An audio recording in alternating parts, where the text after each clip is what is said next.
ప్రజా సంకల్పం ప్రస్తుతం వికారాబాద్ జిల్లా తాండూరు అసెంబ్లీ నియోజకవర్గం యాలల్ మండలంలో ఉంది. ఈ వీడియో తీయడానికి ముఖ్య కారణం విద్యా సంస్థలు, ప్రైవేట్ కార్పొరేట్ విద్యా సంస్థలు వారి పాత్ర ఎలా ఉంది అంటే ఒత్తిడితో చదువు చెప్పిస్తున్నారు. ఒత్తిడితో మొన్న ఇంటర్ రిజల్ట్స్ వచ్చాయి, చూసాము. పర్సంటేజ్ అంటే పాసింగ్ పర్సంటేజ్ ప్రైవేట్ కార్పొరేట్ కళాశాల ఎలా ఉంది, ప్రభుత్వ కళాశాల ఎలా ఉంది, ఒకసారి అందరూ గమనించాలా. వేలల్లో అంటే తల్లిదండ్రులకు ఒక ఆశ, మా పిల్లలు ప్రైవేట్ కార్పొరేట్ చదువులు చదివితే చాలా అక్కడ బాగా చెప్తారు. ఏదో ఒకటి అక్కడ చెప్పేవాళ్ళు చాలా డిగ్రీ అంటే పిహెచ్డీలు చేసే వాళ్ళు, నేను వాళ్ళ గురించి నేను ఏం అనదలుచుకోలేదు, ఎందుకంటే వాళ్ళు చాలా కష్టపడుతున్నారు. కానీ ప్రైవేట్ కార్పొరేట్ యాజమాన్యాలు వాళ్ళు స్వార్థంతో డబ్బుల కోసం వాళ్ళు ఒక విద్యా సంస్థలు నడిపిస్తున్నారు. ఛాలెంజ్గా చేస్తున్నాను. అసలు ప్రభుత్వం ఏం చెప్పింది, ఎప్పుడు సెలవులు ప్రకటించింది, ఎప్పుడు ఓపెన్, ఎప్పుడు మళ్ళీ రీఓపెను, అవన్నీ పట్టించుకోకుండా ఇష్టారాజ్యంగా వాళ్ళు తరగతి నిర్వహిస్తున్నారు. ముఖ్యంగా నారాయణ, శ్రీ చైతన్య, ఇంకా చాలా ఉన్నాయండి. ప్రభుత్వం యొక్క ఆదేశాలను లెక్క చేయట్లేదు వాళ్ళు. ముఖ్యమంత్రి గారు దీని మీద దృష్టి పెట్టాలా. ఫీజులు అయితే అడ్డగోలిగా ఫీజులు, వాళ్ళు చెప్పనక్కర్లేదు. దయచేసి మళ్ళీ చెప్తున్నాము, ఈ యొక్క ఇప్పుడు ఉష్ణోగ్రతలు వాతావరణంలో చాలా హెచ్చు తగ్గులు ఉన్నాయి కాబట్టి రెడ్ అలర్ట్ ప్రకటించింది.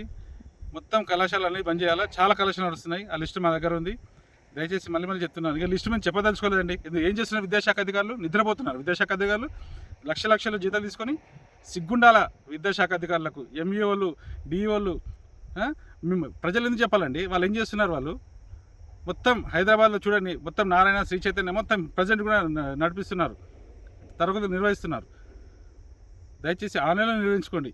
అంతేగాని విద్యార్థుల మీద ఒత్తిడి తీసుకొచ్చి ఈ చదువులు ఎందుకండి? ఆ చదువులు ఇంటర్లో 99% వస్తుంది, మరి వేరే టెస్ట్లలో అంటే నీట్, ఎంసెట్, జేఈఈ మెయిన్స్లో వేలలో ఎందుకు వస్తుంది? మరి ఇక్కడ టాప్ వచ్చిన వాళ్ళకి టాప్ ఉండాలి కదా. ఓన్లీ కొద్దిమంది విద్యార్థులకు వస్తుంది, అందరికీ ఎందుకు రావట్లేదు? మరి అంటే ఈ విధానము, అంటే ఈ విద్యా విధానం ఎలా ఉందంటే ప్రైవేట్ కార్పొరేట్ కళాశాలలో వాళ్ళ డబ్బులు సంపాదించడానికే ఉన్నారు వాళ్ళు. దయచేసి తల్లిదండ్రులు కూడా ఆలోచించుకోవాలా. ఒత్తిడితోటి చదువు వద్దండి.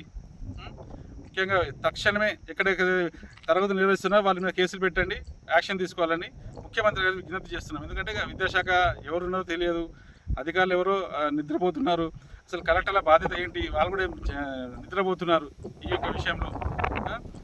ఎస్ఎఫ్ఐ అక్కడక్కడ, ఏబీవీపీ వాళ్ళు, ఏఎస్ఎఫ్ వాళ్ళు అప్పుడప్పుడు, ఎన్ఎస్ఏ అప్పుడప్పుడు అక్కడ ఈ విషయాల మీద చేస్తున్నారు, కానీ టెంపరీగా చేస్తున్నారు విద్యార్థి సంఘాలు. దయచేసి విద్యార్థి సంఘాలకు చెప్తున్నాం, మీరు విద్యార్థుల కోసం, పరీక్షల కోసం మీరు మీ పోరాటం ఉండాలి. బాపట్ల కృష్ణమోహన్, యాలాల్ మండల్, తాండూరు అసెంబ్లీ నియోజకవర్గం, వికారాబాద్ జిల్లా నుంచి.